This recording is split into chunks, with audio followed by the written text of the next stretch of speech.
Ana El yurt umidi fondi doktoranturaga jo'natadi, xorijga. 3 yillik shartnoma qilib jo'natadi. To'g'rimi? Doktorant ilmiy ishini boshladi, 3-yilda himoya qila olmadi. Bu ilmiy ish yarim qoldi.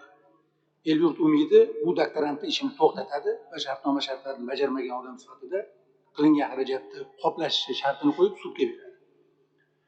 Lekin doktorantura xalqaro huquq normalari bo'yicha, mana Mahmud Shuhratchi ham tasdiqlaydiman, xalqaro huquq normalari bo'yicha ilmiy ish davom etishi uchun agar asoslab berilsa, qo'shimcha qaror orqali ilmiy ishni davom ettirish imkoniyati bor. Ya'ni 4-yilga o'tkazish mumkin.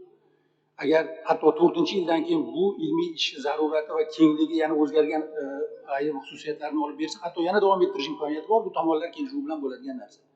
Lekin bizda El yurt umidi fondi biz umid bilan chetga jo'natgan bitta doktorantimizni boshlagan bitta ilmiy ishini 3-yildan keyin to'xtatadi va xarajatlarni qoplashni talab qilishni boshlaydi sud orqali. Alisher aka, sizni ko'targan masalangiz bo'yicha stipendiat sifatida bizda bakalavr, magistratura va doktoranturaga ketadigan nomzodlar stipendiat deb topiladi.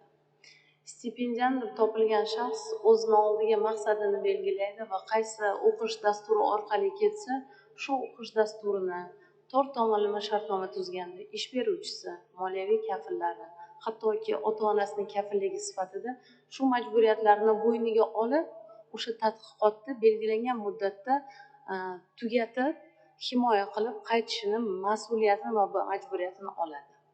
Agardiki davlat bunday istisnolar yarataversa, bizda doktorantlarimiz u yerda sotilib ketib, siz aytayotgan boshqa tashkilotlarga o'tib ketaversa, tadqiqotini o'z vaqtida bajarmasa, unda davlat nima uchun investitsiya kiritish kerak bunaqa doktorantlarga nisbatan?